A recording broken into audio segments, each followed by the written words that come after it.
Donc les gens qui n'ont pas de passe sanitaire sont privés de ce spectacle et de l'amusement pour leurs enfants.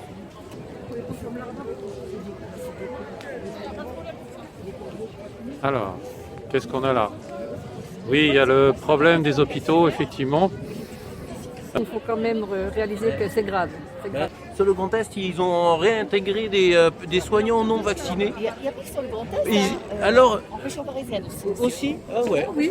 Mais là, c'est nous, on a vu ils reviennent. dans le journal du Républicain, de l'Est républicain, Républicain, oui. et ils ont dit que en fait, il est réintégré. Alors, ils sont très gentils. Le 15 décembre, ils allaient les licencier, et comme ils ont vraiment besoin de personnel pour ouvrir les chambres, eh ben, ils les font revenir et ils mettent en suspens, leur licenciement. C'est-à-dire qu'on revenait, servez-nous que la vague elle passe et puis on vous redégagera après.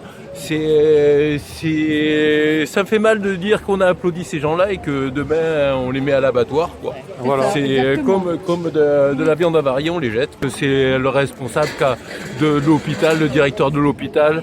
Il y a eu un changement d'ailleurs, je crois qu'il y a eu un changement de directeur dans cet hôpital-là. Ils ont fait réintégrer les gens, donc il y a des changements de mentalité. On commence à en entendre parler, on commence à parler d'effets secondaires réels.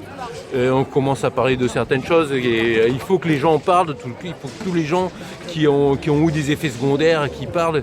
Il y a peut-être d'autres moyens de se soigner. En 2 ans, on a fermé des lits, on n'a fait aucun progrès sur les médicaments. Pourquoi on ne cherche pas un vrai traitement à la maladie plutôt que se vacciner périodiquement? Moi, ça fait peur de me dire qu'on n'est qu'un numéro, qu'on n'est qu'un matricule, même si c'est déjà le cas, mais on est des êtres libres. On est libre de vivre, on est libre de mourir et on doit nous soigner, on ne doit pas nous obliger à suivre des traitements que d'autres ont choisis.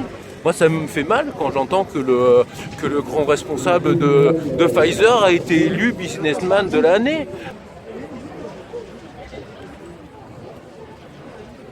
Voici. Donc là, on a une barrière